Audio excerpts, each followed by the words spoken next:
నవత టీవీకి స్వాగతం. కాకినాడ జిల్లా ప్రత్తిపాడు నియోజకవర్గంలో గత కొద్ది రోజులుగా నెలకొన్న ఇంధన కొరతపై తహసీల్దార్ కుశరాజు మరియు ఎంపీడీఓ రామరాజు వర్మ కీలక ప్రకటన చేశారు.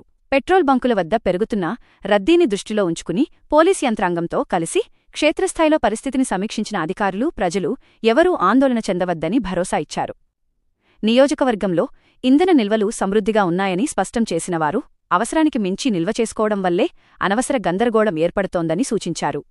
ముఖ్యంగా ప్రస్తుత వరికోతల సీజన్ను దృష్టిలో ఉంచుకుని రైతులకు ఎలాంటి ఇబ్బంది కలగకుండా కూపన్ల ద్వారా హార్వెస్టర్లకు అవసరమైన డీజిల్ను సక్రమంగా పంపిణీ చేస్తామని అధికారులు హామీ ఇచ్చారు.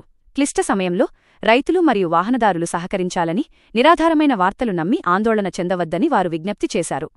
డీజిల్ సంబంధించి నిల్వలు అన్ని కూడా మనకు అందుబాటులోకి వచ్చాయండి.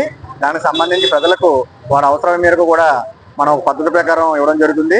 అదేవిధంగా మా గౌరవ జిల్లా కలెక్టర్ గారి ఆదేశాల మేరకు, అలాగే మా రెవెన్యూ డివిజన్ అధికారి పెద్దబ్రహ్మ ఆదేశాల మేరకు కూడా హార్వెస్టింగ్ ఎవరైతే మన ఇలేశ్వరం మండలంలో హార్వెస్టింగ్ చేస్తున్నారో ఆ రైతులకు ఎటువంటి అవాంతరం లేకుండా హార్వెస్టింగ్ సంబంధించి కూపన్ విధానం ద్వారా వారికి డీజిల్ ఇవ్వడం జరుగుతుందండి.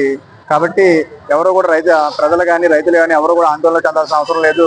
అందరికీ కూడా మనకి డీజిల్, పెట్రోల్ అందుబాటులో తీసుకురావడం జరుగుతుంది. ఈ పరిస్థితులు కూడా త్వరితగతినే మనం సాధారణ స్థితికి రాగలుగుతాము. కాబట్టి ప్రజలందరూ కూడా ఈ పరిస్థితిని అర్థం చేసుకుని ఎటువంటి భయాందోళన లేకుండా మీకు అవసరం మేరకు మాత్రమే పెట్రోల్, డీజిల్ తీసుకుని వెళ్లాల్సిందిగా మేము ప్రజలందరినీ కూడా సహకరించవలసిందిగా ఈ మీడియా ముఖంగా కోరుతున్నామండి.